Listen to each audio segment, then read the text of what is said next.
Pessoal, boa noite. Então, hoje a gente começa com a unidade 3, a seção 2 da unidade 3, que fala sobre os traumatismos do membro inferior, certo?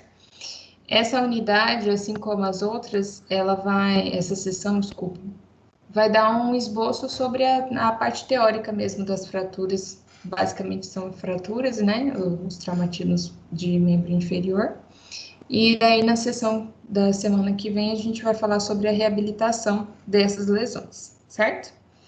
Hoje, especificamente, eu preciso da participação de vocês, então podem colocar aí o áudio de vocês livre para vocês começarem a participar, porque a ideia é que essa aula online seja o mais similar possível da aula que a gente teria em sala de aula. E em sala de aula vocês participam comigo, então eu gostaria que isso continuasse agora, tá?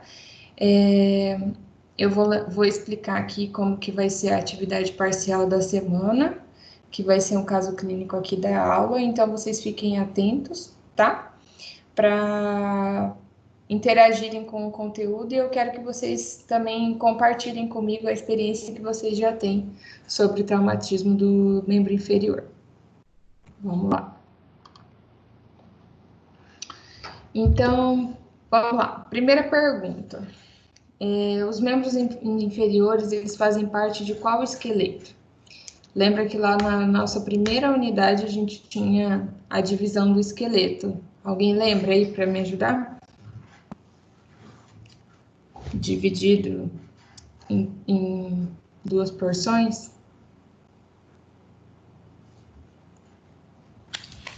Esqueleto axial e esqueleto apendicular? Isso. E axial e apendicular. Isso mesmo, Esther. Então, o membro inferior, ele faz parte de qual esqueleto?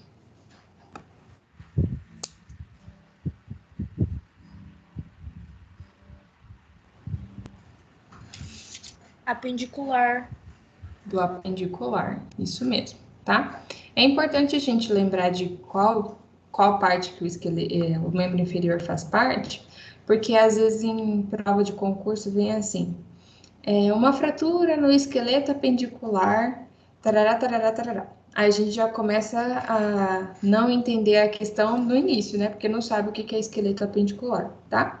Então, quem faz parte do esqueleto apendicular, membro inferior e membro superior, tá? Segunda pergunta. Quais as características ósseas do membro inferior, dos membros inferiores?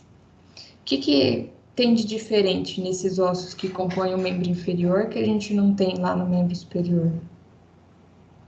Por exemplo, e do restante do corpo?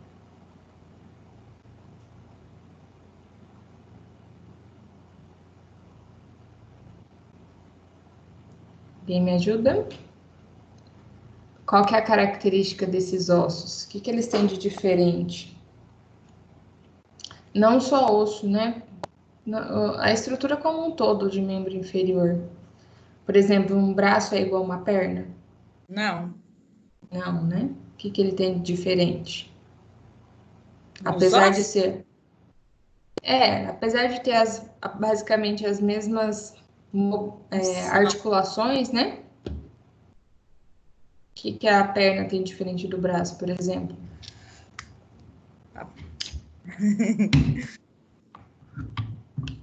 A perna anda, os braços só movimentam.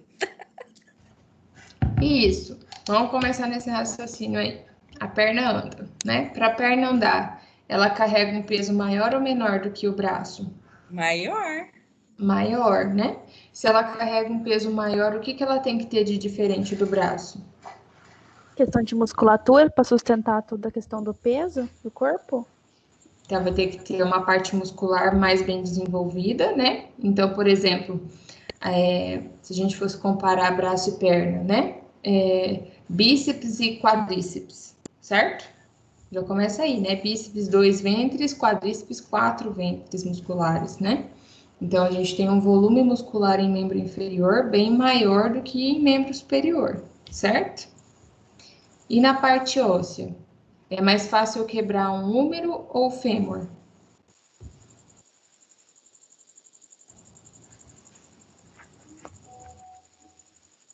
O húmero, né? Mais O fácil fêmur é quebrar mais o grosso, húmero. porque o fêmur é mais grosso, mais... Isso mesmo. Então, é esse raciocínio aí, Débora. O fêmur é um osso muito mais calibroso, né? Porque ele sustenta basicamente o peso do nosso corpo, né? Então, é muito mais difícil eu fraturar o fêmur do que o húmero, tá? E quais são os mecanismos de lesão mais comuns para o indivíduo ter uma lesão em membro inferior? Um trauma, né? Pensando em trauma. Acidente? Acidentes, né? Qualquer tipo de Queda. acidente. Assim, vamos dar um exemplo. Qualquer tombinho de moto fratura um fêmur? Depende do tipo que cai, né, prof? Bate o braço.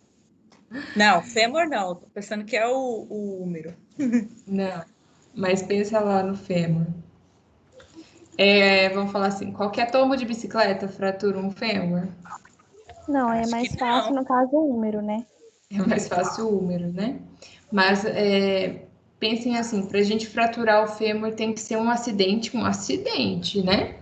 Com que o livro fala, vai usar, vocês vão ver esse termo de alta energia. Então, choques de alta energia que vão provocar uma fratura do fêmur, A por não ser que exemplo. tenha uma osteoporose muito forte para esse osso tá.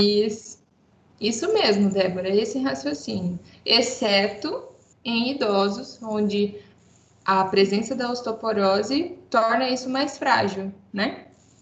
E aí, no idoso que é mais fácil, né, essa fratura do fêmur com osteoporose, né, o idoso com osteoporose.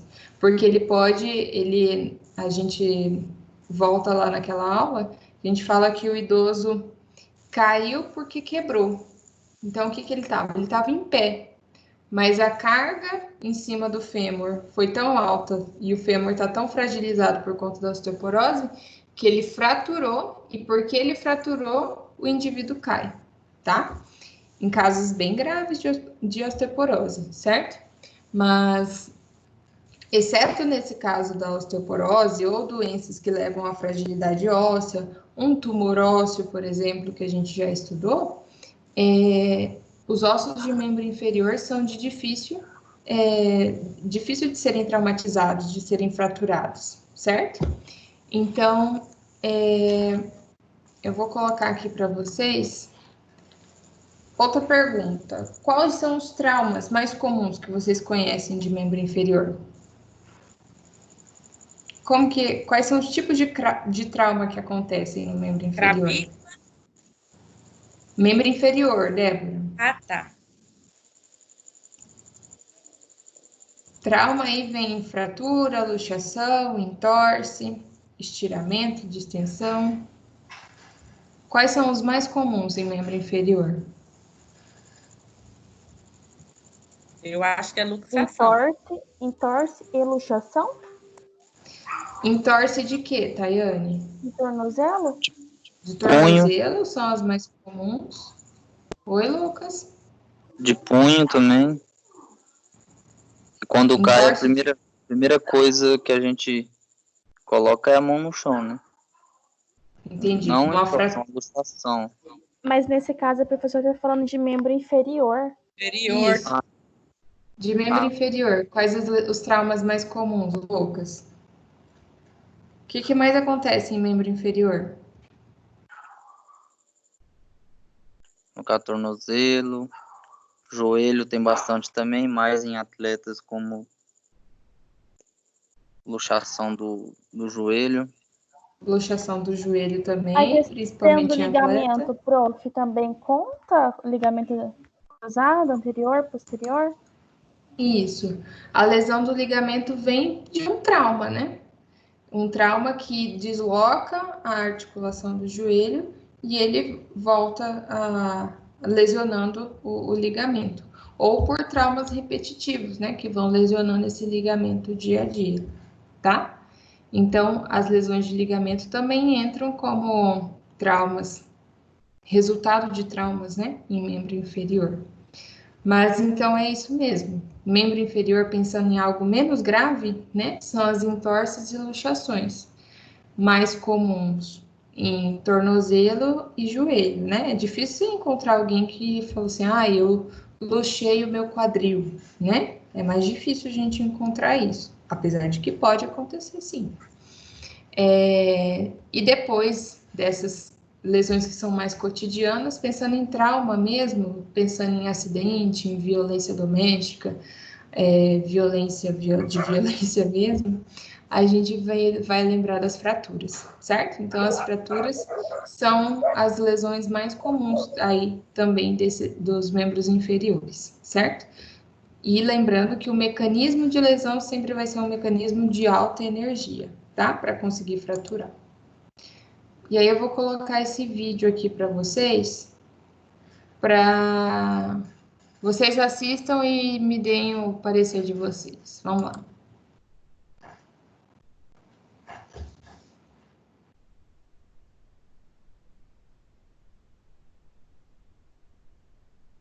Olha o ângulo. Prof, pra mim não tá rodando o vídeo. Eu não sei se pra todo mundo tá conseguindo ver. A gente que tem que Pra mim também não tá rodando, não.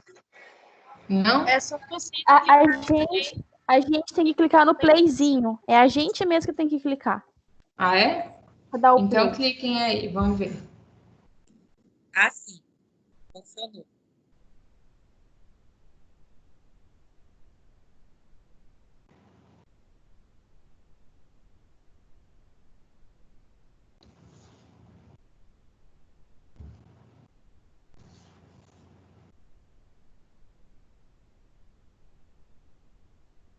Assistiram? Tá, ali já quebrou, né, prof? E aí, o que vocês acharam? Totalmente um impacto de alta energia? Que energia, né, gente? Perceberam que, então, diferente de um acidente, O meu vídeo ainda tá carregando ainda, professora. Oi? O meu vídeo ainda tá carregando ainda. Ah, tá. É que eu tô no serviço, né? Daí. Não, parou de carregar, não rodou não.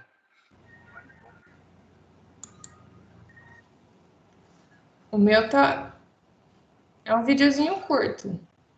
São 17 segundos. O que vocês acham? Teve fratura nesse vídeo aí, gente? Com essa pisada no pé dele aí, eu acredito que teve. Só se for muito bom. Teve sim, é bem visível. O pé dele chega e entortou a perna, na verdade. Deixa eu ver os segundos aqui certinho. O controle tá com ela. Se vocês apertarem o pause nos 12 segundos do vídeo, quando chegar nos 12 segundos do vídeo, vocês parem ele e olhem a imagem da perna dele. Prof, ali no caso fraturou a tíbia e a fíbula, né? Não teria como só fraturar, no caso, a fíbula e a tíbia continuar, né? Não, tem como, né? Não necessariamente uma fratura a outra, né? Mas no caso ali, pelo deslocamento que a imagem mostra, provavelmente fraturou tíbia e fíbula, né? Pelo tanto que deslocou, concordo? Porque a pisada já começou desde a canela para baixo, né? Isso mesmo. Então, a gente brinca que isso é um atentado terrorista, né? Para o jogador, meu Deus. Que lesão, né? Então, é comum também nas fraturas de membro inferior no esporte. Naila, que entrou agora, dá o play aí do vídeo que está aparecendo para você. E contribui com a gente aqui o que você achou dele, tá? Então, né, no esporte, a fratura também é comum.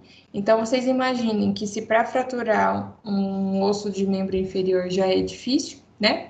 Porque por serem ossos mais fortes, né? Mais calibrosos, e por terem um aporte muscular maior, se eles são difíceis de serem fraturados em acidentes automobilísticos, imagine no esporte, né? Para chegar o indivíduo a ter uma fratura dentro do esporte, imagina a velocidade, o impacto que não foi esse tipo de lesão, tá? Essa lesão é bem parecida também com a do Anderson Silva, não sei se vocês lembram, né? O lutador lá de MMA, também teve uma fratura da tíbia e da fíbula, que foi bem impactante, né? Anderson A cena Silva, também. né? Isso, do Anderson Silva. O que eu falei? Eu falei outro É o atleta? lutador de MMA. Isso aí. Então, é uma fratura bem parecida com a do Anderson Silva. Então, no futebol, isso também acontece. Agora, eu quero que vocês vejam o resultado desse trauma aí. Olha aí o que virou. Olha lá. Apareceu o raio-x aí para vocês? Não falei que tinha pegado lá na canela? Resultado. Viu só o resultado daquele carrinho? É carrinho que fala naquele golpe? A senhora deu risada de mim, mas pegou lá na canela onde eu falei, ó. Bem no meio, né? Esse homem é muito forte, hein? Pensa na mira boa, né? Viram só o resultado? Então, essa foi uma fratura de quais ossos? Da tíbia e da fíbula. Da tíbia e da fíbula, né? Essa aqui vai ser a atividade que eu vou colocar para vocês lá no portal depois. Eu vou colocar essa imagem. Vocês vão me descrever qual foi o tipo de fratura pelo traço que ela vai desenhar aqui, tá? A gente já vai estudar esses traços da fratura. E aí depois eu quero que vocês me expliquem esse tratamento aqui, ó. É a mesma perna, tá? Esse aqui é uma cirurgia. Oi? Esse aqui já tá com a cirurgia, né? Isso. Eu quero que vocês me expliquem aqui nesse raio-x antes da cirurgia, né? Qual o tipo de traço de fratura. E aqui no raio-x eu quero que vocês me expliquem qual que foi o tipo de tratamento que foi adotado para essa fratura. Tá bom? Com base nessa imagem do raio-x. Tá certo? Pronto, tem que responder e mandar para a senhora hoje mesmo, depois da aula? Ou no caso Não, eu vou colocar lá no portal e vocês vão responder lá no portal. Tá? Combinado? Ok. Agora eu vou corrigir tudo pelo portal. Tá, mas Beleza? isso é só para quem está com acesso? Oi? Essa atividade é só para quem está com acesso ao portal? Ainda não resolveu, Neiva, o seu? Não. Não, né? Eu mando para você, tá? Bom, então, obrigada. Quem está sem acesso ao portal, me avisa que eu mando no particular, tá? Vamos lá, ninguém vai ficar prejudicado, turma. Vamos lá. Então, a gente começa a aula, o livro de vocês traz sobre a fratura do acetábulo, tá? Então, o vídeo, as imagens que eu postei, vou colocar agora, é só para a gente começar o raciocínio sobre fratura de membro inferior, certo? Só para confirmar, a gente vai estar começando questão 3.2, é isso? Isso, 3.2. Ok, obrigada. Vamos lá. Então, deixa eu colocar aqui. As fraturas no acetábulo, elas também ocorrem por meio de mecanismos de alta energia, certo?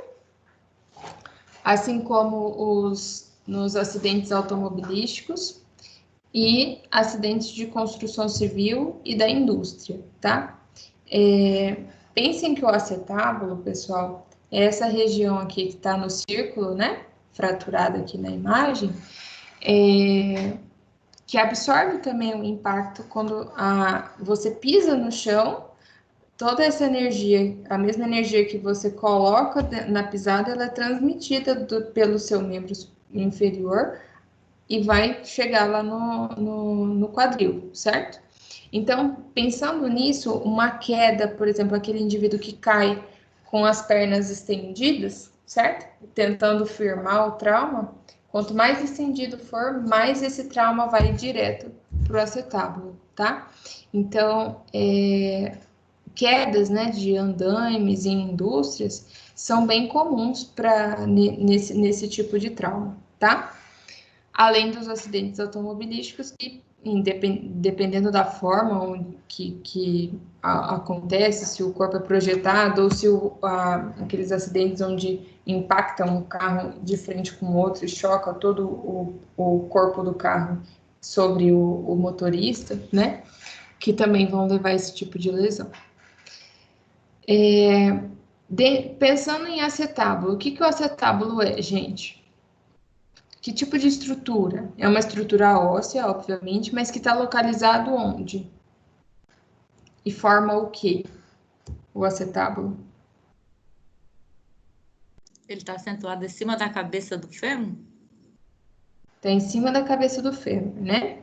Então, o acetábulo junto com o fêmur vai formar uma articulação, certo? Qual que é o problema de uma fratura numa articulação?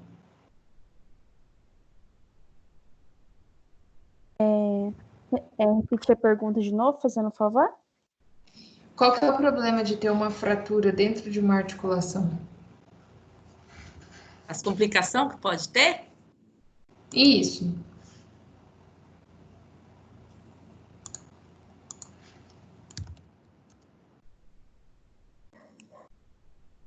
Vai ficar espessa onde o fêmur vai deslizar, não é?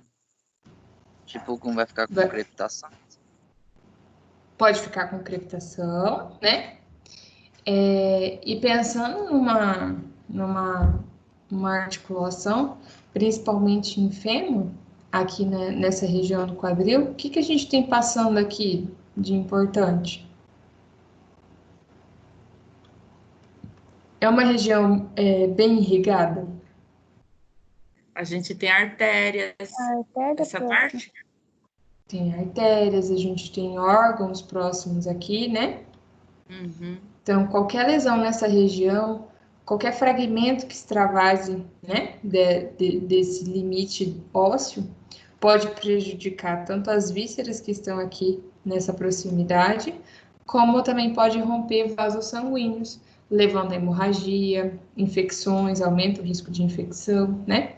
E aqui o livro de vocês, pensando no trauma específico, ele fala sobre a osteoartrose, certo? Então, o indivíduo evolui para uma artrose na articulação por conta do trauma. Tudo bem? Então, ele tem um trauma e esse trauma gera um desgaste articular e ele vai ter, então, uma osteoartrose. Então, pós-trauma. Ele teve um trauma primeiro que levou um trauma ósseo que levou um desgaste articular da cartilagem, tudo bem?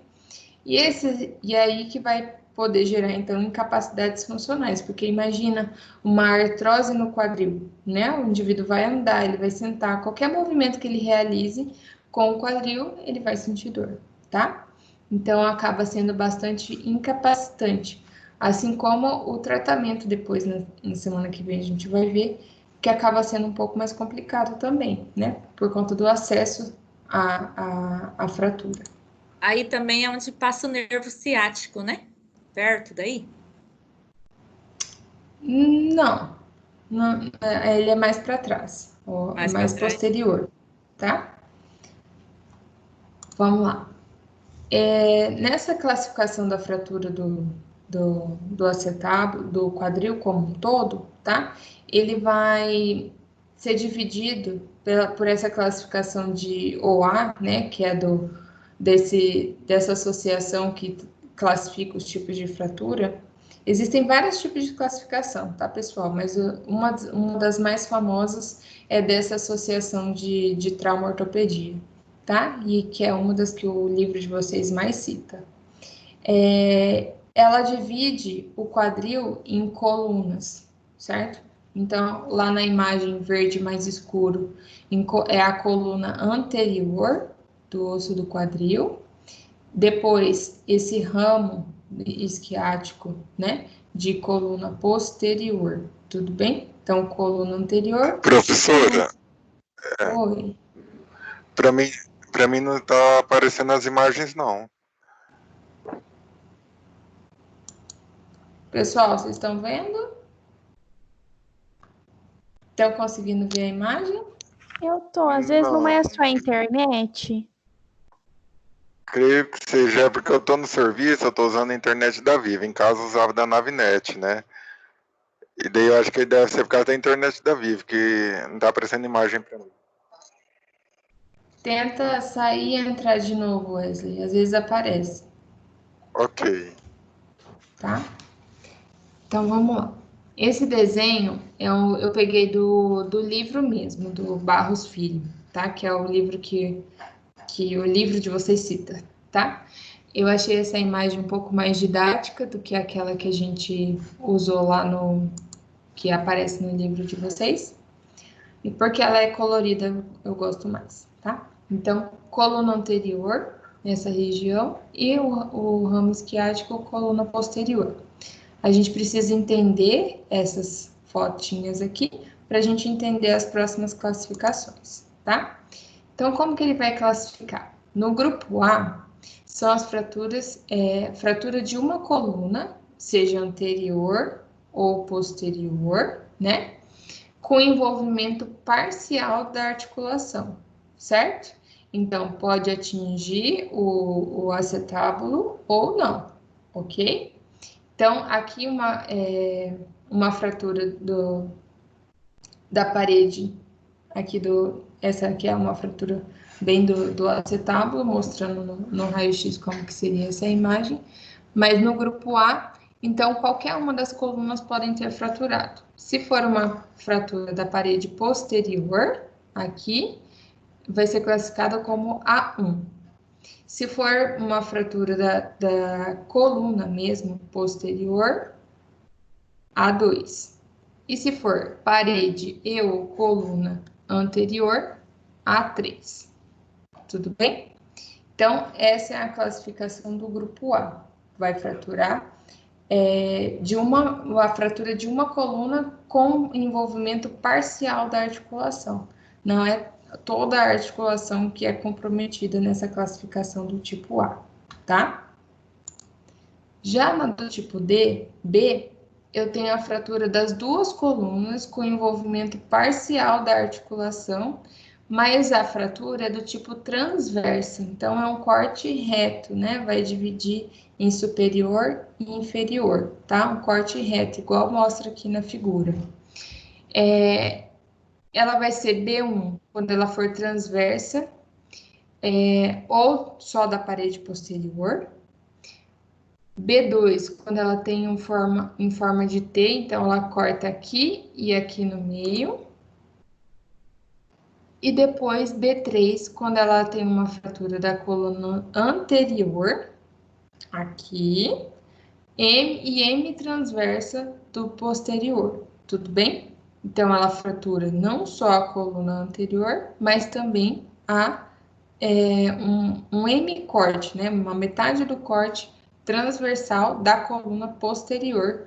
Pensando em coluna posterior, tem que lembrar lá dessa primeira imagem, tá? Coluna posterior, esse ramo inferior, e coluna anterior aqui, tá? Então, fratura aqui na coluna anterior e faz uma hemissecção transversa na coluna posterior, que aí vai ter envolvimento articular, tá?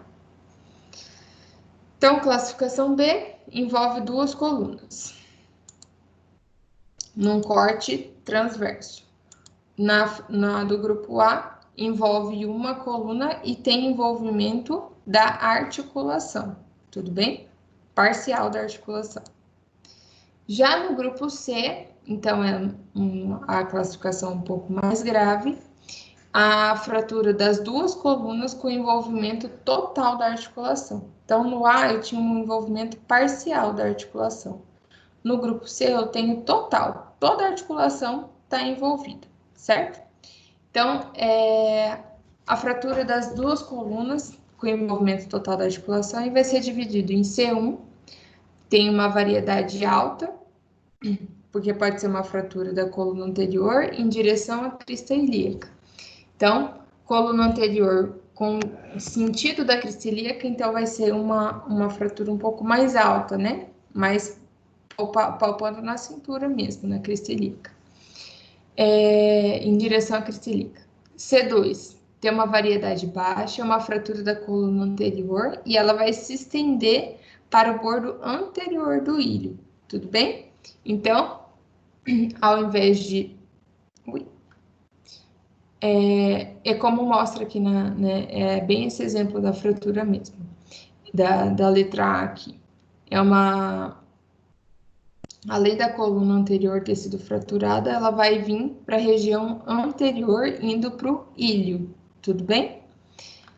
E a variedade posterior, a C3 é uma variedade, então, posterior, então, o ramo mais isquiático. Uma fratura da coluna anterior que se estende para a sacroiliaca. Aí, problema, né, gente? Além do ramo do quadril ter sido fraturado, ela vai se estender para a região sacroiliaca. E aí que mora a reabilitação, acho que uma das mais difíceis, quando envolve essa região sacroiliaca, que é uma região de difícil acesso para a gente palpar, com pouca mobilidade, mas que se não se move também gera muita dor, certo? Então acaba sendo mais difícil esse tipo de reabilitação, até mesmo de consolidação, tá? Depois das fraturas do quadril, a gente vai falar das fraturas da epífise proximal do fêmur.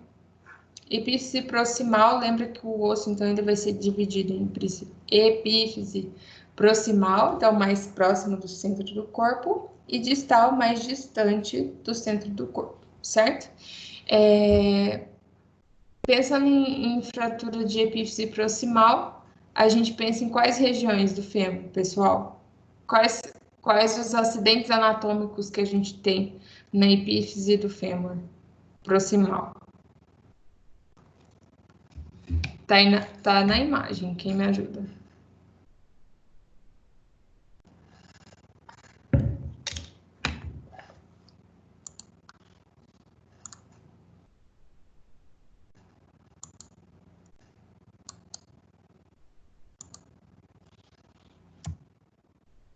E não tá aparecendo a imagem, tá preto fundo e não aparece nada aqui. Para todo mundo?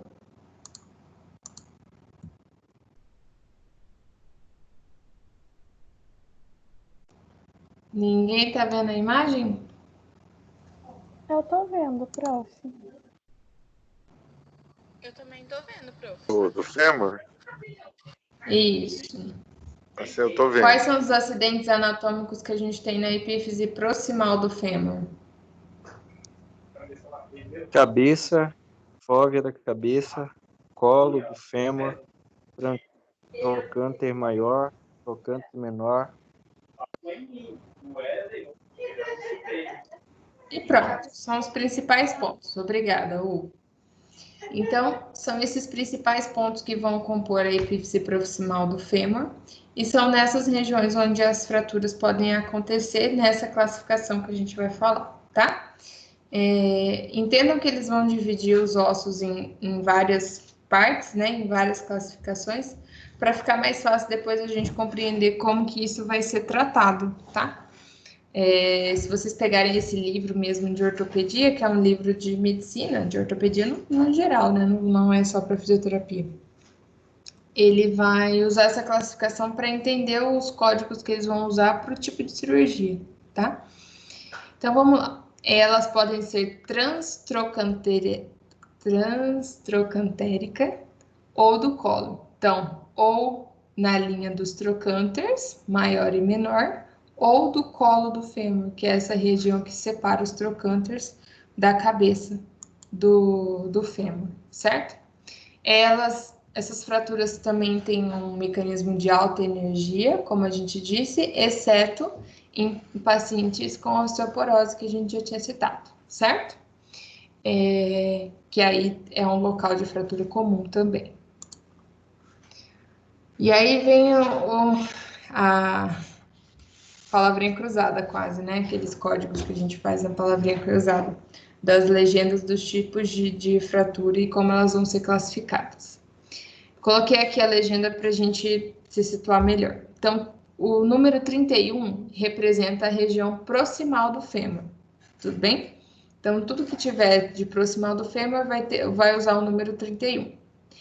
Letra A vai representar a região trocantérica, então a região dos trocânteres, que a gente citou. Letra B vai representar a região do colo do fêmur, então o pescocinho lá do fêmur, para vocês fazerem uma analogia. E letra C, cabeça do fêmur, tudo bem? Então, cabeça do fêmur, redondinho, igual a nossa cabeça. Colo do fêmur é o pescoço do fêmur, tudo bem? E trocantérico é o colo, né? O nosso... Não vou fazer o colo. É o peito, tá? Se a gente fosse fazer uma analogia, tá? Então, letra A, trocantérica. Letra B, região do colo do fêmur. Letra C, cabeça do fêmur. E aí, essas fraturas, elas vão ser subdivididas, né? 31A. Então, fratura do fêmur na região trocantérica. Então, isso vai ser dividido em A1, A2 e A3 ainda, para ficar mais fácil. Então, tipo 31A1. 31, fêmur A.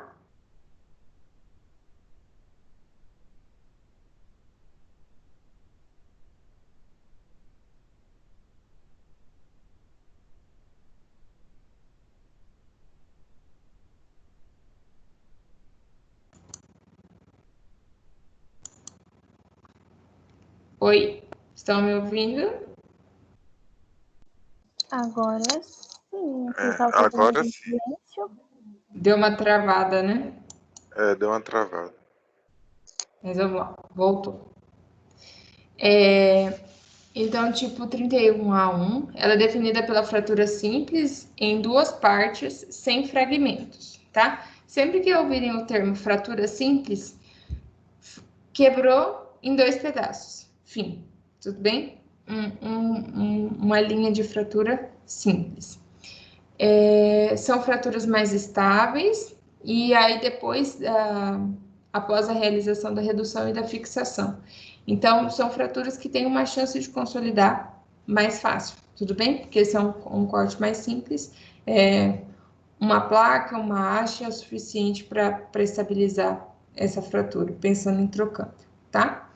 Do tipo A2, elas já vão ser 31A2, né? Então, região epífice do fêmur, região trocantérica, lesão do tipo 2. São fraturas multifragmentadas e instáveis, tudo bem? Então, tem vários fragmentos e elas são mais instáveis, então vão depender de uma reabilitação maior. Do tipo 31A3, então, lesão proximal do fêmur, região trocantérica do tipo 3. É uma fratura com traço reverso ou cominutivo. O termo reverso ou cominutivo se equivale, tá? Então, um traço com vários fragmentos ósseos e são também instáveis, tudo bem? Percebam que essas classificações, elas vêm só para mesmo a gente diferenciar o número de fragmentos e a estabilidade ou não dessa fratura, tá? Isso tudo é importante para a gente na reabilitação, porque eu vou saber que esse paciente que teve, por exemplo, uma fratura do tipo A3, vai ter uma reabilitação um pouco mais lenta, tudo bem? Porque ele vai precisar de uma cirurgia mais complexa, eu tenho vários fragmentos para serem estabilizados, E ele provavelmente vai demorar um pouco mais para poder fazer a movimentação ativa, tá? Prof, Oi. no caso, igual você falou, vai ser uma situação um pouco mais delicada, né, com cirurgia e tudo mais, né?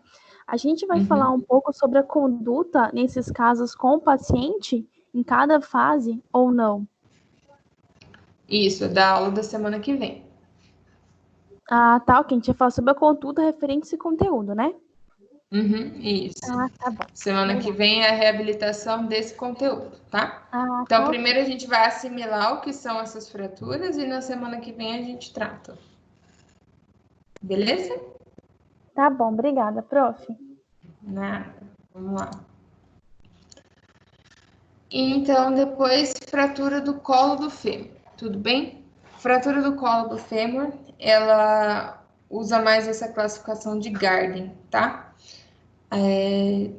Também é danada para cair em prova de concurso, tá, gente? Tudo quanto é prova de concurso cai essa classificação de Garden da fratura do colo do fêmur.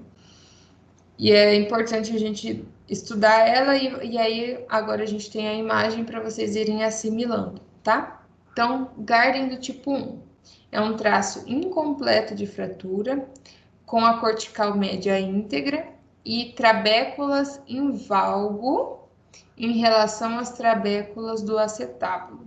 O que isso quer dizer, pessoal? Trabécula em valgo em relação às trabéculas do acetábulo. Alguém me ajuda? Quando parece que não houve uma fratura completa, alguma coisa assim do tipo, porque tem traço incompleto de fratura. Traço incompleto. Mas quando eu falo de trabéculas em valgo, o que isso quer dizer?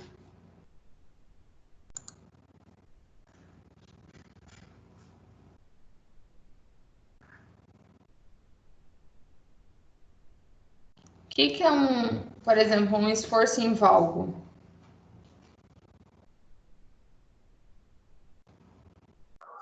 Esforço em valgo É, é um esforço que tá falando do colo do fêmur, né? qualquer um que seja. De qualquer coisa. Quando faz uma rotação externa. Ó. No caso, se fosse do joelho, né? Pensa aqui comigo, ó. Essa caixinha aqui. Pensa que cada parte dessa caixinha é um osso, certo? Se esse esforço vai para o centro, olha aqui, ó. Eu vou fazer um esforço em valgo, tudo bem? Isso. Se isso vai para fora, eu vou fazer um esforço em var, tudo bem? Então, eu quero que vocês observem lá nessa imagem, no número 1, tem uma linha pontilhada que passa no centro da cabeça do fêmur, em relação à linha pontilhada que passa em cima do acetábulo. Vocês estão vendo essa linha? Um riscadinho em cima da cabeça do fêmur. Estão vendo? Sim. Então, observem que uma vai para fora e a outra vem para dentro. Isso quer dizer trabéculas em valgo, então as trabéculas do fêmur em valgo em relação às trabéculas do acetábulo, tudo bem? Apesar de ser uma fratura incompleta, vai manter a cortical média que ele fala, é esse osso cortical, que é o osso externo, né? A camada externa do osso, de uma forma íntegra, e ela vai, como todo quadril, tá? Todo quadril nosso, em qualquer esforço, ele tende a ir para o valgo, tá? Então, numa fratura onde ele vai se tornar, essa região vai se tornar instável, é bem provável que isso também iria acontecer, tá? A tendência do nosso quadril é sempre ir para valgo. Mas vamos lá. Oi. Eu entendi o que você falou, porém, tipo, não entrou, tipo, não compreendi 100%, entendeu? Pra mim ficou um pouquinho confuso ainda. É o que eu li de novo aqui. Tá, vamos ler de novo a classificação. Traço incompleto de fratura com a cortical média íntegra. Então, cortical média, cortical é a camada externa do osso, tudo bem? Então, é como se essa camada externa, média, desculpa, estivesse íntegra, ok? Na classificação 1. O córtex, a camada mais externa do osso, está íntegra. E esse osso, ele vai tender a se deslocar em valgo em relação ao acetábulo, tudo bem? Ele vai se deslocar, a cabeça do fêmur vai se deslocar em valgo em relação ao acetábulo que está aqui em cima. Entendeu? Acho que sim, prof. Vamos continuar, qualquer coisa a gente volta, tá? Ok. No do tipo 2, então é uma fratura completa, já não é mais parcial, tudo bem? O traço, diferente do 1, agora é um traço completo, fraturou inteiro, ok? Mas sem desvio. A cabeça se mantém, fraturou toda, mas não desvia, tá? A cabeça do fêmur em relação ao acetábulo, ok? Mantém aqui esse mesmo alinhamento. Olhem lá, as linhas pontilhadas estão no mesmo segmento, tá? Isso, pessoal, esse tipo de fratura acontece quando o tipo tem um alto mecanismo de energia, mas o aporte muscular do indivíduo é tão bom que mantém os fragmentos alinhados, tá? Não deixa eles se desviarem, ok? Na do tipo 3, então já é uma fratura completa também, assim como na 2, mas então vai ter o desvio parcial do colo, tá? Então a cabeça do fêmur mantém o contato com o colo. Olha aqui. Olha na figura do número 3. Fratura totalmente o colo do fêmur, mas ainda mantém algum contato entre a cabeça e o colo, ok? E esse desvio ainda não é total, é só parcial. Já no número 4, a fratura então é completa, com desvio total e perda do contato entre a cabeça e o colo do fêmur. Se tornam então fragmentos ósseos. Aqui tem a cabeça do fêmur e aqui está o colo do fêmur, um longe do outro, ok? E eles ainda se deslocam, eles se desviam, tudo bem? Então, na do tipo 1, recapitulando, tem um traço incompleto e ele vai tender a se deslocar em valgo, tudo bem? Esse deslocamento é importante a gente lembrar, porque depois, por exemplo, se pegou um paciente que acabou de sofrer um acidente e observa que o quadril dele vai para o valgo, você já desconfia que existe uma fratura de colo do fêmur, tá? Porque isso é uma tendência do quadril em ir para valgo em uma situação de instabilidade, tá? Na do tipo 2, então é uma fratura completa, mas sem desvio. Fraturou tudo, fraturou mesmo, o colo, a cabeça está separada do colo, mas não, elas não se desviam, elas estão estáveis. Uma ainda continua encaixada sobre a outra, né? O colo continua encaixado sobre o fêmur, mas existe uma fratura. Na do tipo 3, houve o traço completo de fratura, ele distancia, esse desvio vai ser parcial, mas o colo continua tendo esse contato, por isso esse vizinho da foto, né? E o colo continua tendo contato com a cabeça do fêmur. E na do tipo 4, são dois fragmentos separados, tá? Colo é um fragmento, cabeça do fêmur é outro fragmento, tá?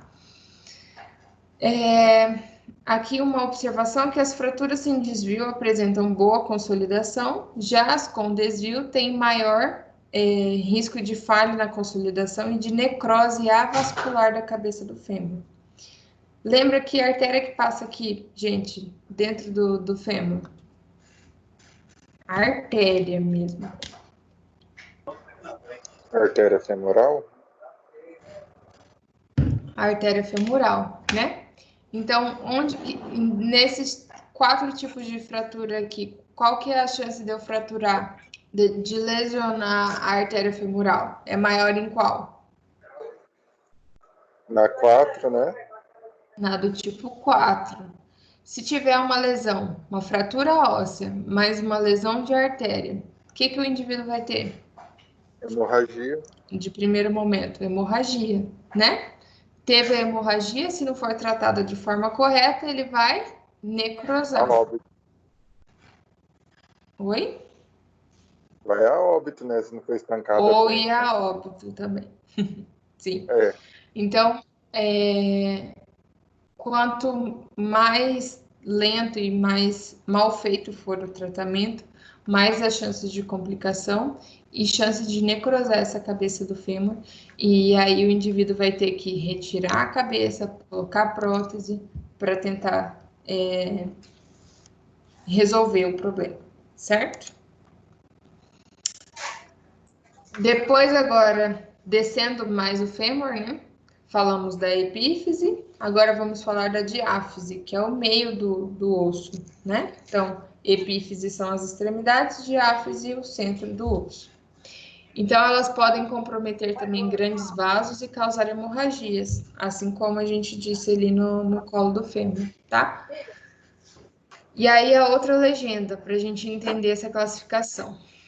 Tudo que fala número 3 é em relação ao fêmur. Número 2, em relação à diáfise do fêmur, tá? E depois, quanto aos traços, do tipo A, um traço simples, B, multifragmentada em cunha, e no tipo C, multifragmentada complexa, tudo bem? Em cunha, pessoal, é sempre um corte oblíquo, tá? Esse traço de corte oblíquo da fratura. Então, vamos lá. Tipo A, ali na imagem. Estão conseguindo ver? A imagem que Sim. está aí, qual a classificação? A, B e C, né? No primeiro, tipo A, então é um traço simples, mas ele é subdividido em A1, A2 e A3. No tipo A1 vai ser um tipo simples, mas vai ser aquela fratura em espiral. Geralmente é uma fratura que acontece por torção, tá? Por exemplo, o indivíduo pisa e é rodado, tá? Então ele mantém um ponto fixo, que é o pé, mas o corpo gira sobre ele, tá? Então essa torção que vai gerar a fratura, tá? Uma fratura em espiral. Depois é do tipo A2, um corte oblíquo, um corte simples, mas ele vai ter um ângulo entre os fragmentos, tá? São 2 fragmentos, então é uma fratura do tipo simples, mas ele vai ter um ângulo maior ou igual do que 30 graus. E na do tipo 3, ele vai ter um ângulo maior ou igual, menor ou maior, menor, desculpa, do que 30 graus. Tudo bem? O ângulo que um fragmento vai formar em relação ao outro, tá? É isso que ele está tentando explicar aqui nessa classificação. No do tipo B, então já tenho vários fragmentos. Então, isso é multifragmentado. Não é só mais 2 fragmentos. Eu tenho 3 fragmentos, certo? Mas esses fragmentos vão ter um corte em cunha, um corte oblíquo, tá? Na do tipo B1, ele vai ser um corte, é como se fosse a mesma continuação, né? Foi também uma fratura em torção, multifragmentada, com esses cortes oblíquos. Na do tipo B2, então, ele também vai manter essa angulação entre um fragmento e outro, mas ao invés de ter só 2 fragmentos, vai ter 3 fragmentos. E da do tipo B3, multifragmentada, o corte em cunha, e esses fragmentos vão, como se ele descascasse o osso, sabe? Ele separando o periósteo do restante do corpo do osso. Então, multifragmentada são vários fragmentos, certo? mas com um corte em cunha, ainda sendo classificada em 1, 2 e 3, tá? Na do tipo C, então, é uma multifragmentada complexa. Por que que ela é complexa? Porque esses fragmentos não vão ter uma característica única. Um fragmento vai ser em cunha, o outro vai ser traço simples, mas vão ter vários fragmentos, tudo bem? Independente do mecanismo de trauma. Então, no tipo C, ele coloca só que é multifragmentada. No C1, então é aquela primeira fratura lá em torção, em espiral, só que em vez de 2 fragmentos, eu vou ter vários fragmentos com cortes, alguns em cunha, outros reto, não vai ter uma constância aqui. Na do tipo C2 a mesma coisa, em vários fragmentos, só que ele vai manter essa angulação de 30 graus, tudo bem? Maior ou igual de 30 graus. E na do tipo C3, então, são vários fragmentos de diferentes cortes, mas é mais característica de uma lesão por esmagamento, sabe? Sabe quando cai algo pesado e esmaga o osso? Ele se estraçalha assim. Diferente aqui do C2, que geralmente é por torção, tá? Uma torção muito brusca. Estão acompanhando?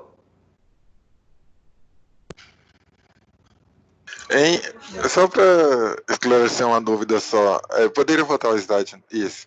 No caso da fratura de C1 ou C3, o paciente consegue fazer flexão e extensão do quadril e joelho normalmente? Antes da cirurgia, né? Antes da cirurgia, provavelmente Isso. não. Provavelmente não, porque uma das limitações da fratura é o movimento, né? Pensando em diáfise do fêmur, que vai ser o centro desse movimento. Porque a minha fratura, eu não sei, foi cominutiva, né? Eu não tenho certeza se foi tipo C1 ou C3. E foi colocado ferro vertebral na região tibial, né? E foi colocado o peso para tracionar. Enquanto eu estava na UTI, era involuntário a flexão de quadril, flexão e extensão de quadril e joelho, mas eu realizava, só mesmo sendo involuntário. Mas o seu era na tíbia. Não, era na tíbia. Não, foi no fêmur. A fratura foi no fêmur e foi fixado a ferro de Brown na tíbia, né, para fazer a tração até fazer a cirurgia, né? Entendi. E era involuntário, né, os movimentos, não consegui controlar, mas eu fazia flexão, extensão de quadril e joelho, e mesmo com o tracionamento da fémur de Brown, né, na tíbia.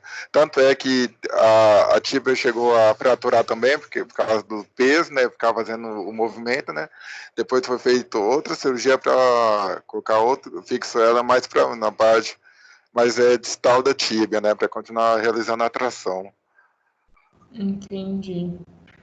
Mas era um espasmo muscular, então, porque era involuntário. Aham. Isso, mas aí é involuntário, né? E você estava sobre sedação, né? Sim, estava. Então, mas mesmo sobre sedação... É possível, mas é involuntário, porque se fosse um movimento ativo, voluntário, você não ia conseguir fazer por conta da dor, né? E se você não tivesse sedado, você não conseguiria fazer. Aham. Entendeu? Okay. Sim, entendi. Obrigada pela participação aí. Esqueci que a gente tem um exemplo de fratura aqui na sala. Depois a gente conversa com o Hugo também, que tem fratura do pé, né? A gente vai falar de fratura do pé já já. Ana, naquele acidente meu que eu tinha falado aí na área, eu tive um rompimento grau 2 do LCM no joelho esquerdo. Foi o kit completo, então, osso e ligamento. Isso. Tudo bem. Vamos lá. Então, as fraturas, então, agora de epífise distal do fêmur. Falamos lá da epífise proximal, agora a gente vai falar das epífise distal do fêmur. Elas geralmente também ocorrem por acidentes automobilísticos e por quedas com trauma direto de alto impacto na região afetada ou uma carga axial, de cima para baixo, né? Forçando o fêmur ou em valgo, ou em varo, ou em rotação, tá? Vamos olhar aqui na imagem que para a gente ir acompanhando. Essa imagem é a mesma do livro de vocês, tá? Então, do tipo A é uma lesão do tipo extraarticular, porque lembrem assim que essa epífise distal do fêmur já vai lá articular com a tíbia, né? Para formar a nossa articulação do joelho. Então, é uma fratura mais perigosa porque envolve região articular, tudo bem? Então, essa epífise, a do tipo A, ela é fora da região articular, então ela está aqui acima, ó. Olhem lá na figura do quadro de vocês, as fraturas acontecem já nessa porção do tipo 1. É uma fratura simples em duas partes, do tipo 2, A2, né? Uma cunha metafisária, metáfise, então, é essa região entre epífise e diáfise, e tipo 3 são vários fragmentos na metáfise do fêmur, tá? Então, é uma fratura que ela tem menos envolvimento articular. Então, a forma de consolidar, de fixar ela, vai ser um pouco mais simples, tá? Já no do tipo D, então, já envolve a parte articular, mas não dos dois lados. Ela é unicondilar, então, eu pego um côndilo só do fêmur, que iria se articular com a tíbia, e ele vai ser fraturado, certo? Pode ser do tipo 1, B1, côndilo lateral, ou do tipo 2, côndilo medial. Ou então uma fratura frontal, nesse plano coronal, certo? Que vai cortar o fêmur, como se fosse um corte na lateral desse côndilo, tá? E na do tipo C, então, uma fratura completa articular, bicondilar. Os dois côndilos vão estar fraturados, tudo bem?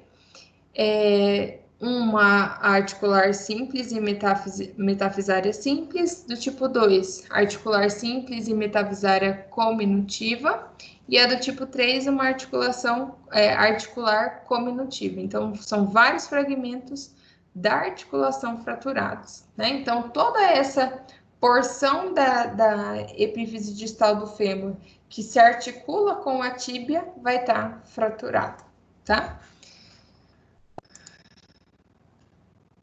Agora, pensando em fratura da patela. Para que serve a patela no nosso joelho, pessoal? Para a gente Ajuda na começar a questão da entender. mobilização do fêmur com a tíbia e com a fíbula e os ligamentos, e poder fazer o movimento de flexão e extensão do joelho. Ele ajuda na movimentação do joelho. E o que passa em cima da patela?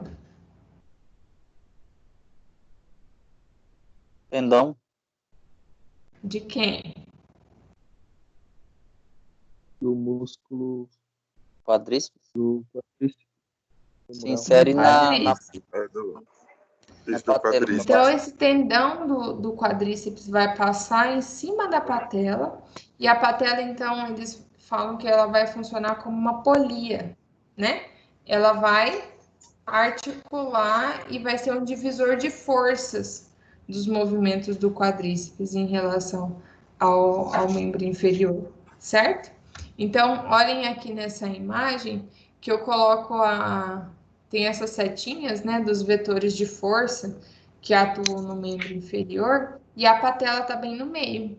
Ela funciona com essa divisão de cargas, né, essa distribuição das forças entre quadríceps, entre coxa e perna, para fazer essa movimentação, tudo bem? É ela que vai mediar essa movimentação.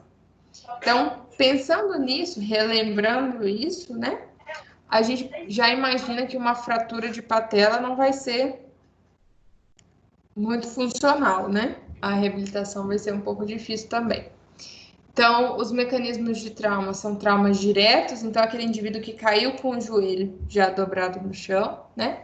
Ou indiretas pela força do quadríceps e por luxação da patela. Então, às vezes a patela luxa e aí a velocidade com que ela é luxada, ela fratura, tá?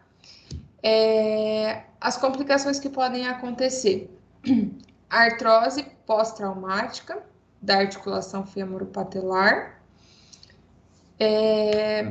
que vão acontecer e são frequentes, né? Quando fala de artrose femoropatelar, várias pessoas têm, né? Mas nesse caso vai ser uma complicação pós-trauma. Fraturou a patela e porque fraturou a patela, desenvolveu uma artrose, tá? E a sua classificação, ela vai ser devido à presença ou não de desvio articular, sendo esses desvios, eles podem ser transversais, num corte reto, na horizontal, ou verticais, marginais na borda, ou cominativos, em vários fragmentos, tudo bem? Só para a gente já começando a pensar, como que vocês acham que a gente vai fixar uma fratura da patela?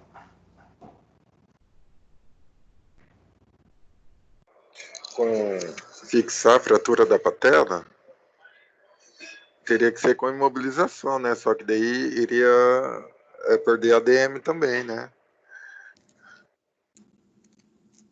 Mas como que o médico vai usar para... O que ele vai usar para juntar os pedacinhos assim?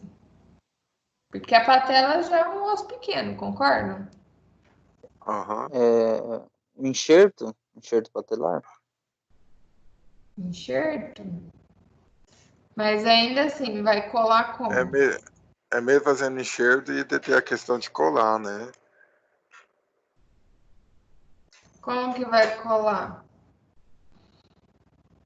Que vai ter que imobilizar, né, gente? Porque se não imobilizar, como que consolida? Com o uso de gesso?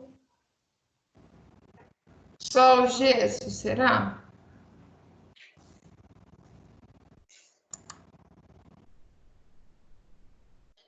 Cirurgia? Então, mas é isso que eu tô perguntando. O que eles vão pôr na cirurgia? Vai pôr pino?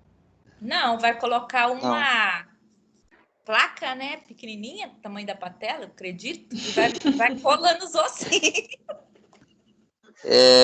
O meu irmão fraturou a patela. No caso dele, fez um enxerto, né, patelar, e só foi gesso. Foi só o gesso? Só o gesso. Depende, né, gente? Não tem só uma forma de reabilitação. Mas depois eu vou mostrar para vocês, eles usam um fio metálico, que é como se fosse uma linha costurando, né?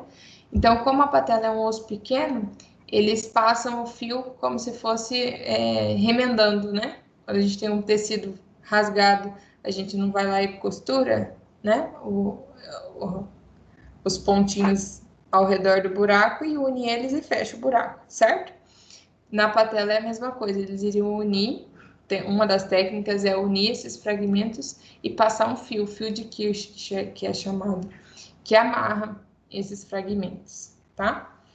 É sempre importante a gente avaliar a mobilidade da patela e ter o cuidado com a palpação desse tecido depois de uma fratura, tá?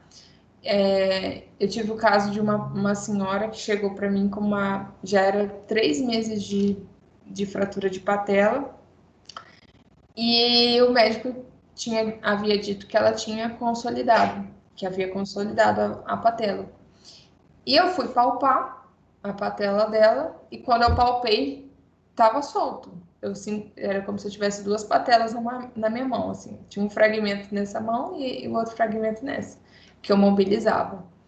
E aí que ela foi me contar que ela tinha ido ao médico, ele já havia dito que tinha consolidado, mas ela teve uma outra queda, provavelmente ela caiu de novo, e aí depois que ela foi para fisioterapia, entendeu? Então ela não voltou ao médico depois dessa segunda queda. onde teve essa rompeu de novo a patela, ela fraturou novamente, porque não tinha consolidado totalmente, certo? Então, esse que é o cuidado que a gente tem que ter, principalmente com o idoso, que quando fratura a membro inferior, na hora que vai voltar aos movimentos, cai de novo. Aí, no que cai de novo, fratura no mesmo lugar ou mais, tá?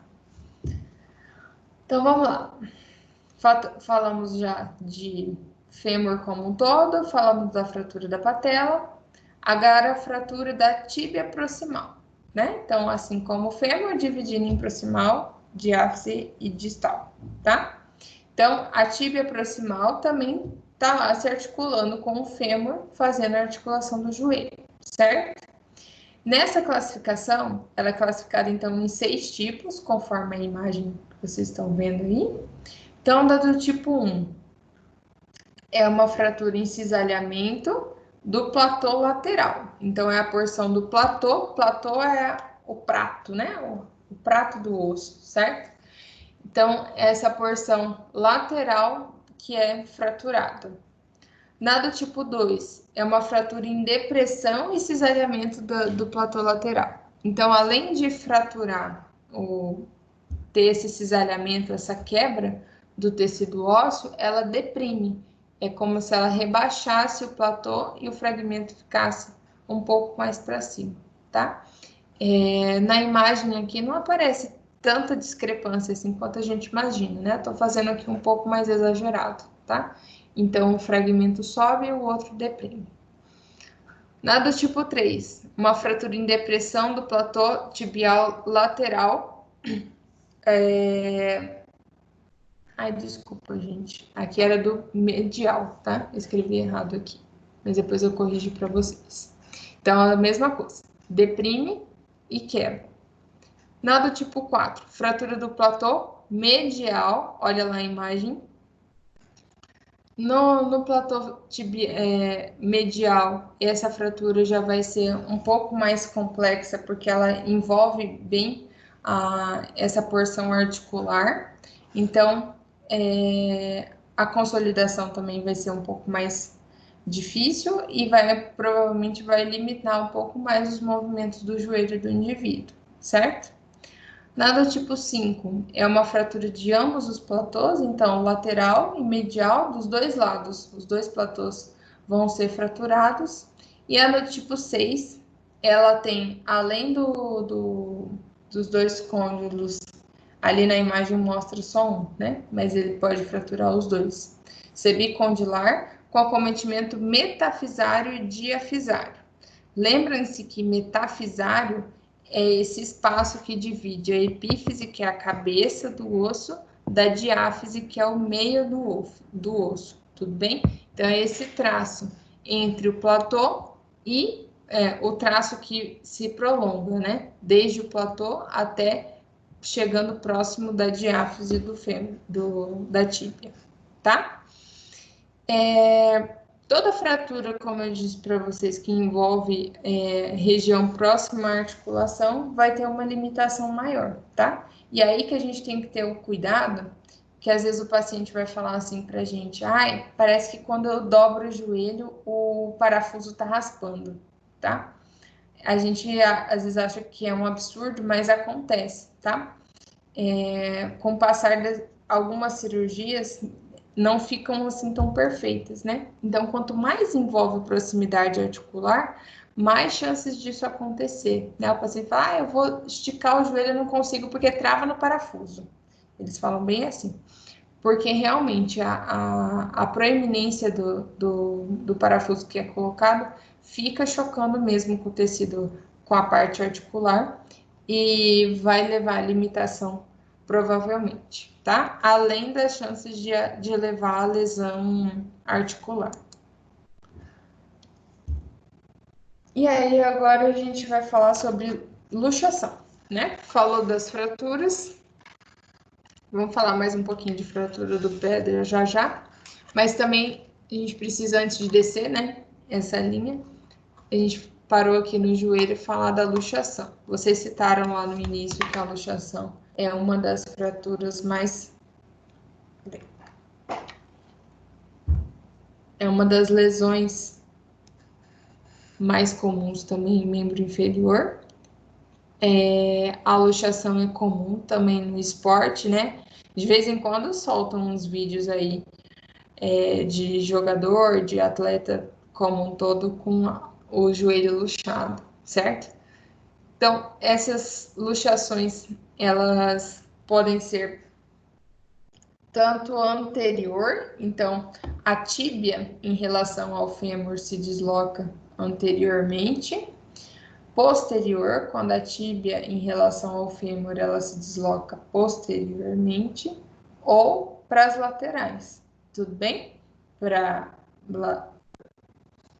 Em relação ao côndilo lateral ou em relação ao côndilo medial. Ou um deslocamento, uma luxação só da patela, tá? Que também acontece. Só a patela que luxou. E aí, o que é uma condição prévia que predispõe o indivíduo a ter uma luxação de joelho, pessoal? Qualquer um pode luxar o joelho. Isso é fato, certo? Mas quem que tem mais chances de deslocar o joelho? Jogador.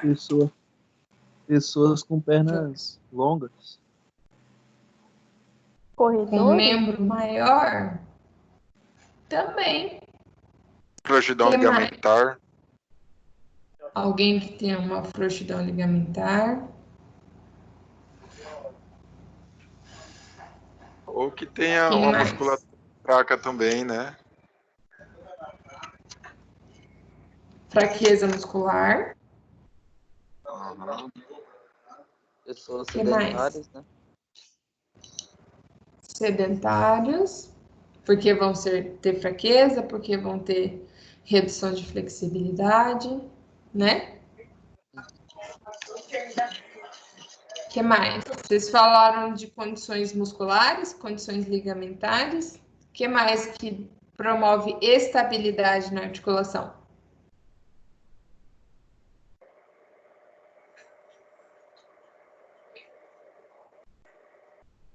A integridade do osso, do ligamento, do tecido articular e do músculo, certo? Qualquer comprometimento desses 4 itens podem levar a uma luxação da articulação, como de qualquer tipo de articulação, certo? Então, quando eu pego aqui o joelho, o que mais acontece de gerar dor em joelho de jovens, por exemplo?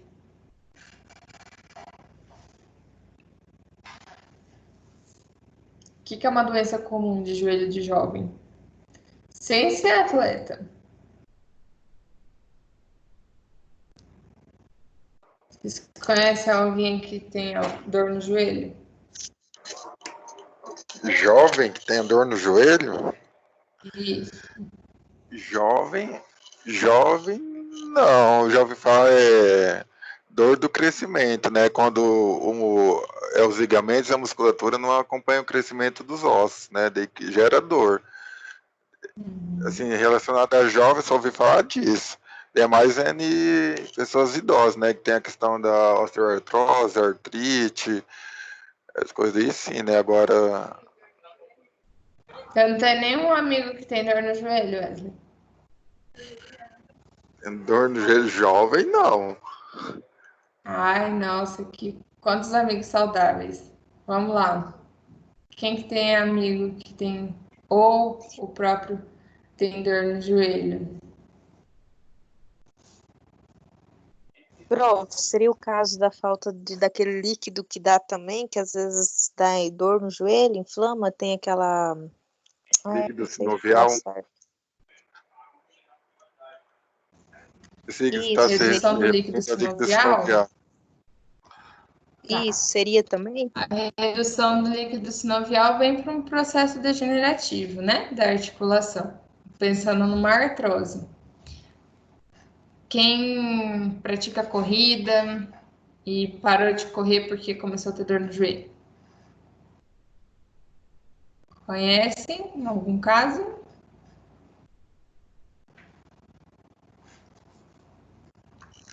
Nada.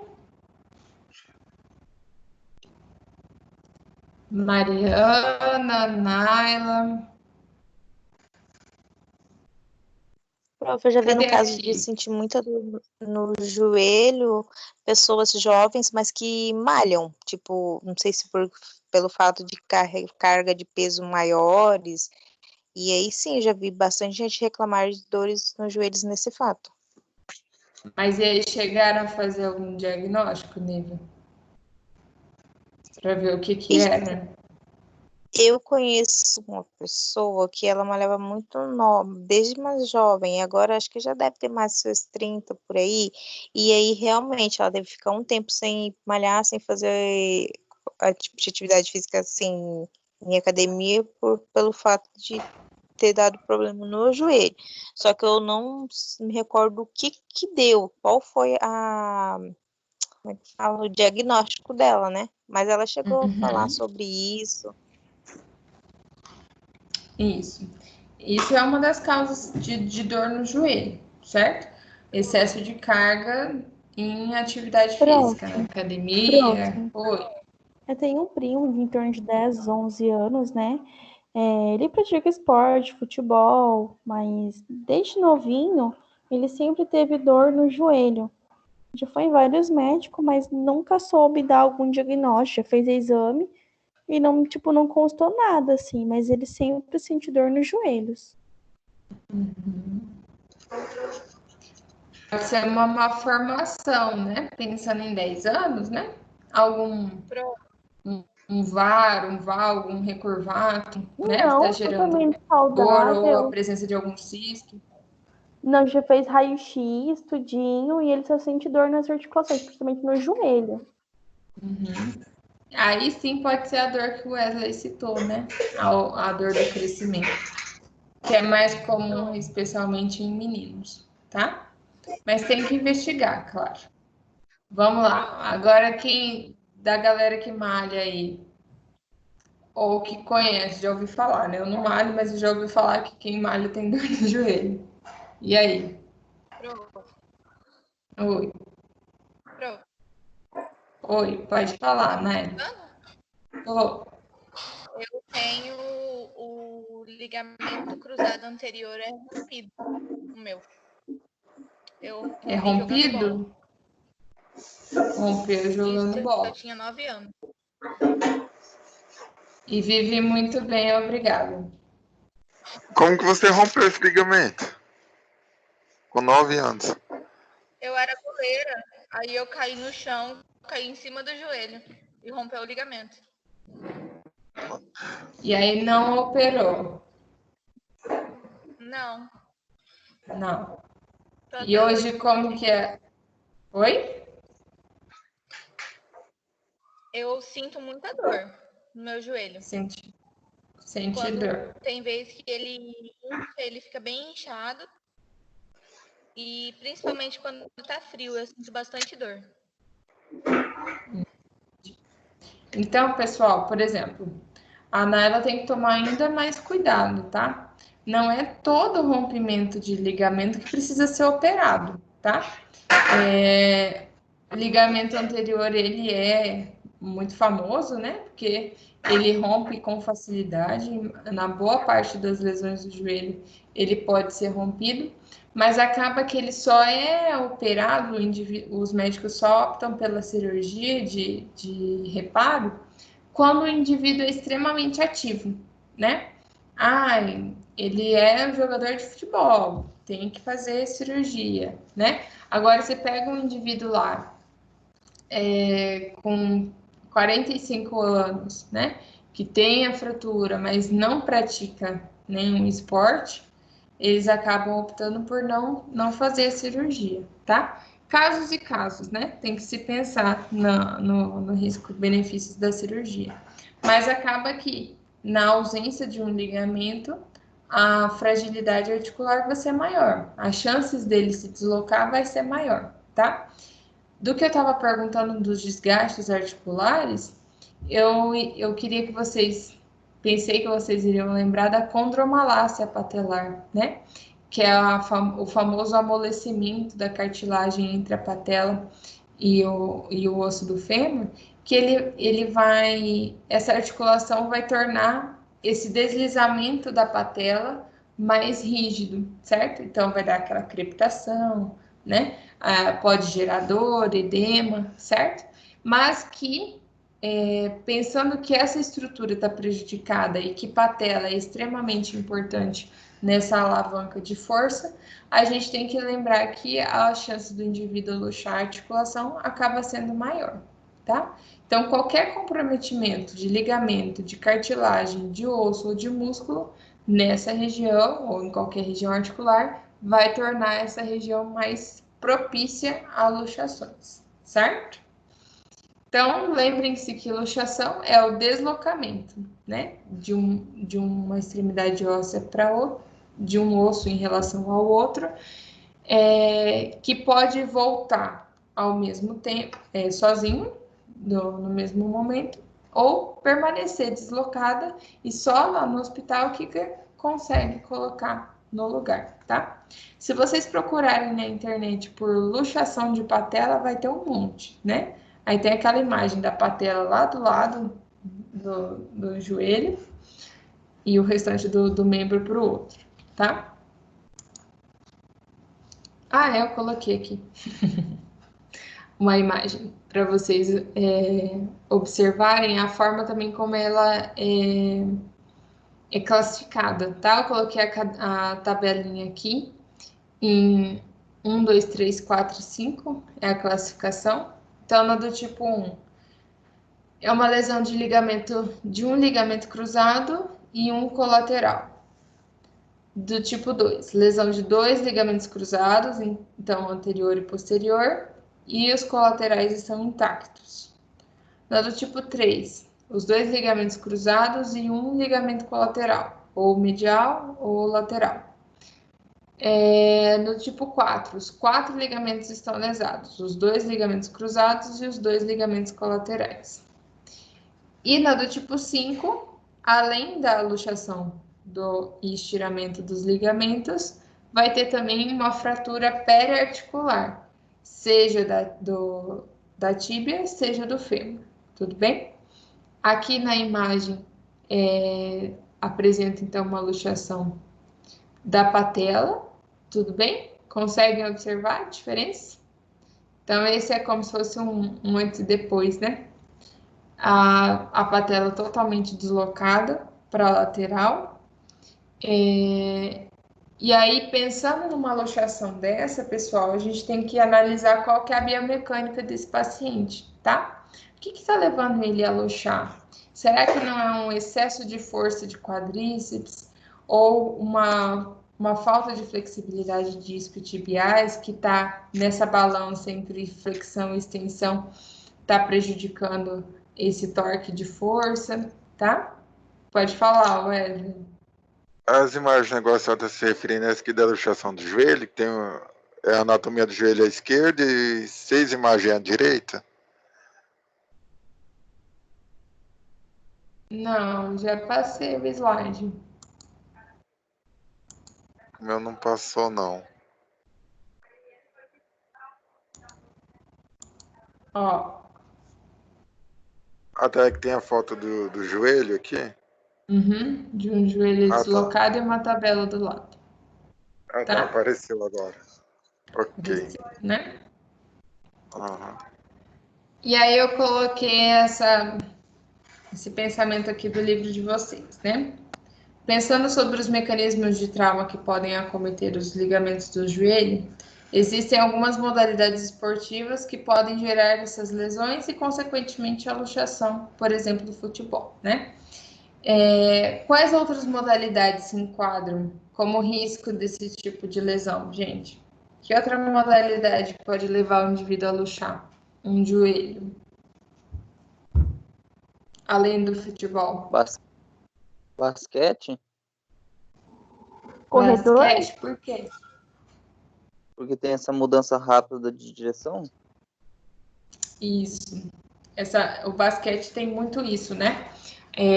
O indivíduo faz uma base fixa e aí, ao mesmo tempo, ele tem que girar de uma forma brusca. Isso é o mecanismo de trauma da luxação, né?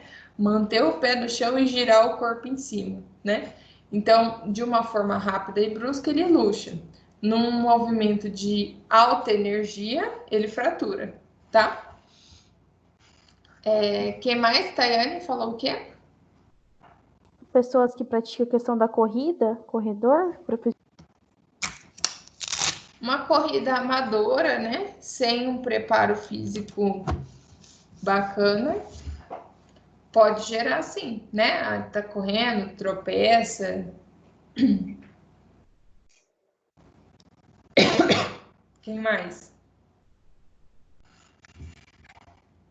Basquete, corrida, que mais, gente? No caso Vôlei dos... também, prof, ou não? Por que, Neiva, o vôlei? Pelo fato dos saltos que elas sempre dão também, aí o fato delas caírem, o posicionamento quando elas do salto, quando elas vão pisar no solo, aí também pode ter, não sei. Isso mesmo, né? Ela salta quando ela vai pousar, né? Quando ela vai aterrissar, pousar não, né? Aterrissar no chão, pode pisar em falso, uma entorse de tornozelo ou sim uma entorse de joelho, dependendo da fragilidade, né? Do movimento. No caso dos lutadores também, né? Principalmente de MMA, que dá aquela chave de perna e tudo, né? Pode deslocar também, tem uma luxação, né? MMA acho que é campeão, né? De tudo. Todo quanto é tipo de traumatismo aí, eles são capazes de conseguir, né? De joelho, tornozelo, braço, pé, enfim. Então, pessoal, todo esporte, na verdade, o indivíduo está vulnerável a ter lesões traumáticas, luxação, fratura, entorse, né? Por isso que é tão vendido, né, a questão do preparo físico. O indivíduo preparar o seu músculo, preparar suas articulações, treinar os gestos do esporte, por isso que eles repetem várias mil vezes o mesmo movimento, para que durante a competição isso se torne mais harmonioso e o corpo dele se adapte melhor àquilo. Diferente de quem não pratica isso diariamente, e aí, do nada, resolve começar e já começa jogando, né? Não faz o preparo muscular, treino dos gestos, né? A escolinha lá da educação física, né? Vai direto para a partida. E aí é onde acontecem as lesões, tá? Então, estamos chegando no pé já. O pé é o final, pessoal. Vamos lá, força. Fratura da diáfise da tíbia. Então, a gente falou da epífise, agora vamos falar da diáfise da tíbia. Ela também é classificada do tipo A quando ela é um traço simples, tudo bem? Traço simples a gente pensa em 2 fragmentos, lembrando disso. No tipo A1, como mostra lá na imagem, é uma fratura em espiral, então geralmente por torção, torce e dá esse corte em espiral. Tipo 2 é uma fratura oblíqua, com traço de fratura de mais de 30 graus em relação a uma linha traçada perpendicular ao eixo longo do osso. Então, o que é uma linha perpendicular? Então, tem o tíbia e fíbula, como se eu traçasse uma linha entre eles e medisse o grau com que o fragmento vai se deslocar em relação a essa linha imaginária, tá? Então, no do tipo A2, é uma fratura oblíqua com traço de fratura de mais de 30 graus. E da do tipo 3 é uma fratura transversa com traço menor que 30 graus. Então, uma fratura transversa, deixa eu pegar aqui. Uma fratura transversa corta, como se cortasse assim no meio mesmo, tá? Depois, além do tipo A, essas fraturas de diáfise de tíbia.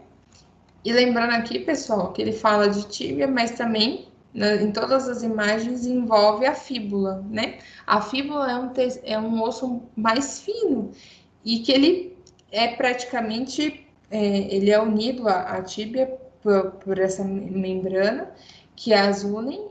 E aí, no mecanismo de trauma da tíbia, provavelmente a fíbula vai fraturar junto, tá? Na classificação do tipo B, é uma fratura com asa de borboleta. Então, são 2 traços de fratura, tá? Então, aqui no primeiro, até a gente consegue ver uma borboletinha, né, gente? Se olharem direitinho, a gente consegue ver um traço de fratura no formato de asa de borboleta. No tipo B1, é uma asa de borboleta em espiral.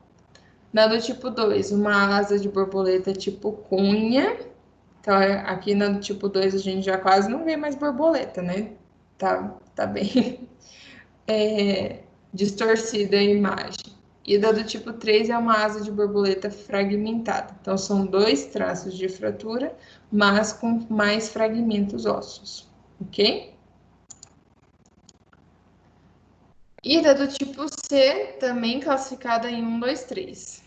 Tipo C, são fraturas complexas, fragmentos proximais e distais não apresentam conexão após a redução. Então, o que isso quer dizer?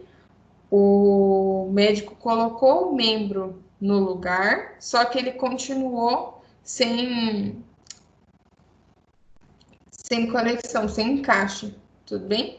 Então, vai precisar de outro procedimento, tá? Ou então, como foi o Wesley citou, que eles colocam dispositivos para tracionar das epífises para dar espaço para que esse fragmento no centro se encaixe novamente no lugar onde deveria, tá? Então, no do tipo 1, C1, né, é uma fratura em espiral também, então vão ter vários fragmentos, tanto proximal quanto distal.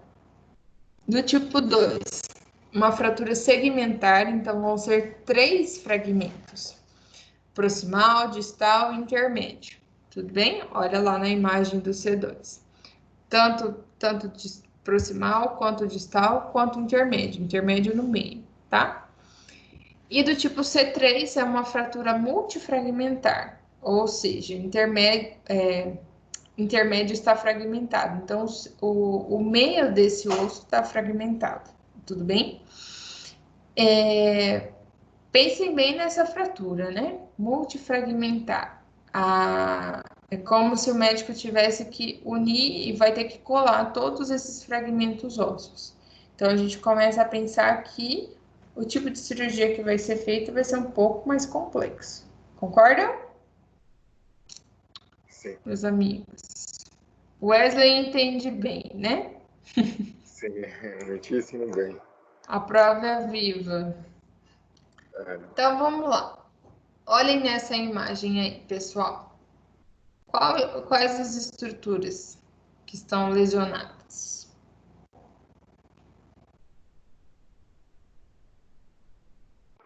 Nessa imagem A, Isso. fíbula. Deixa eu ver aqui. Parece que é só a fíbula. Pensando em fíbula, qual que é o problema de fraturar a fíbula?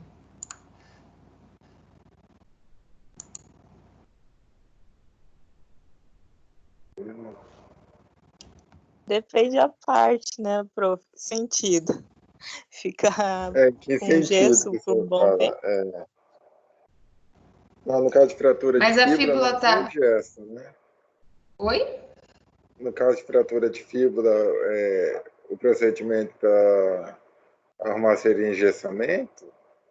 Porque a fíbula, igual quando fratura a fíbula e a tíbia, normalmente o médico depois vai colocar uma haste cirúrgica para fixar a tíbia.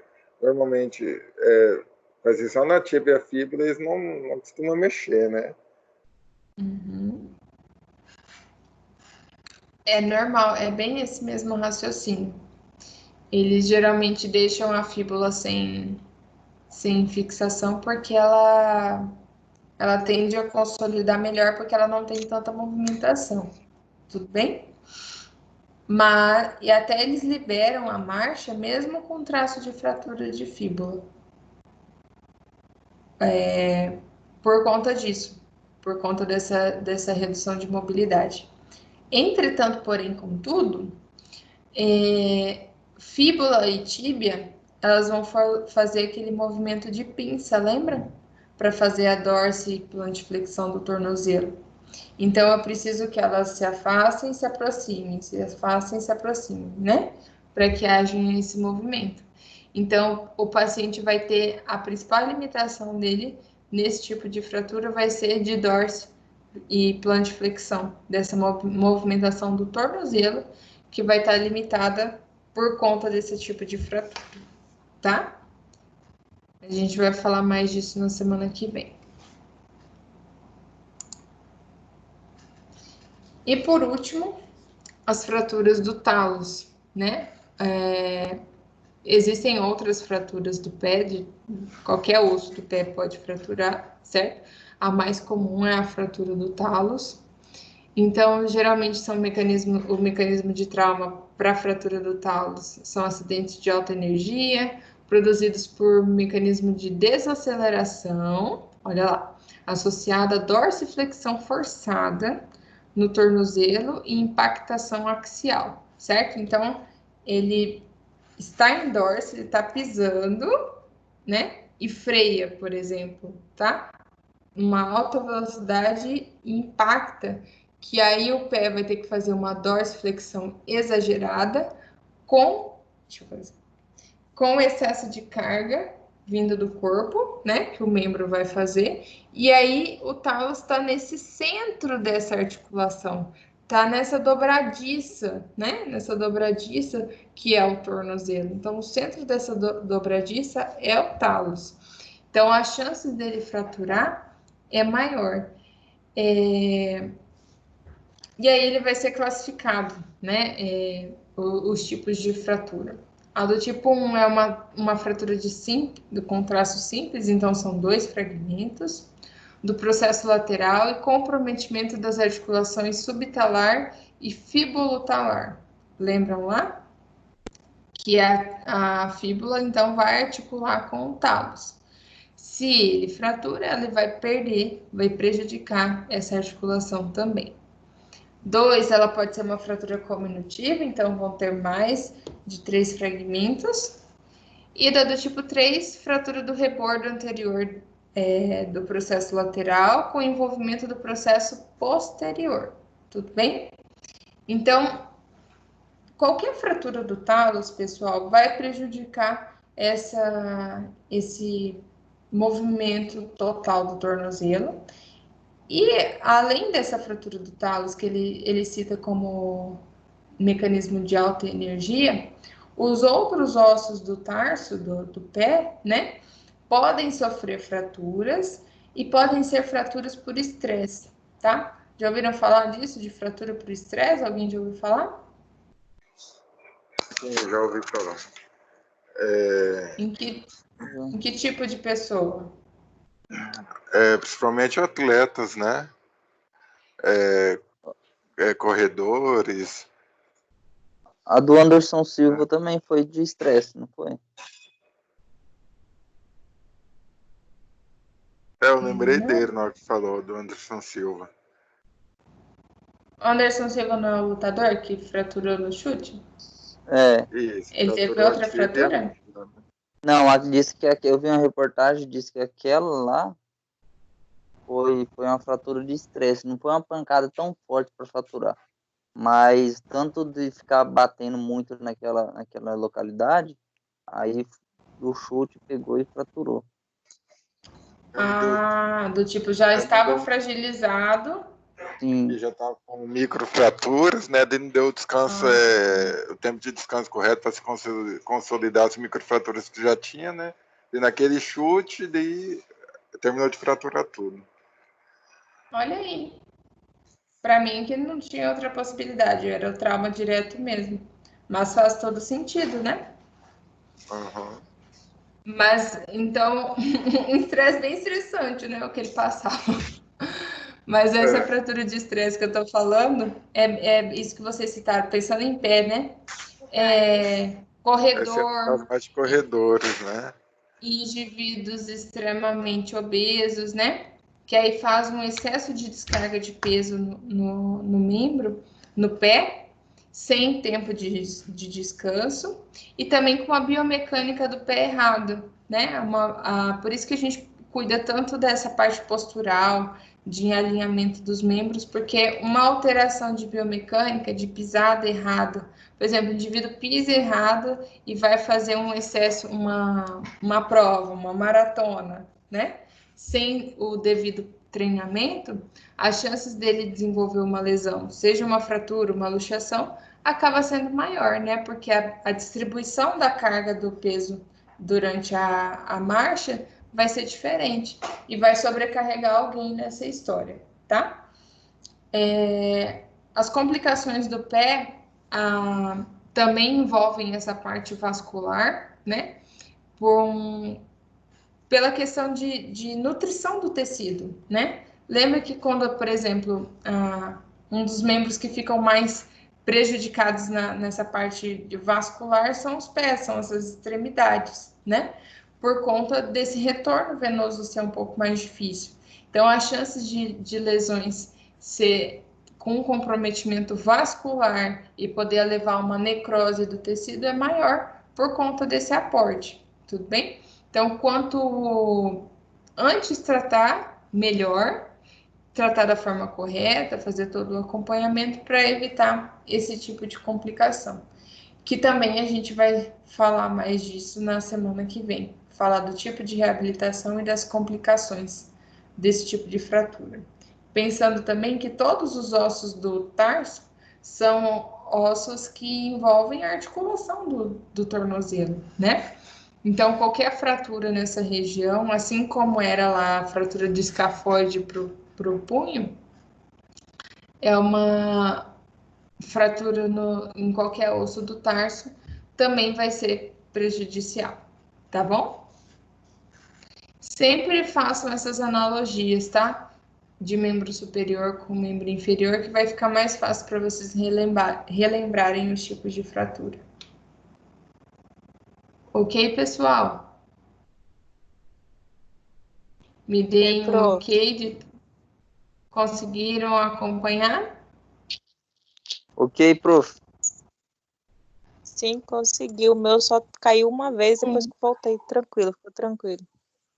Que bom. Ok,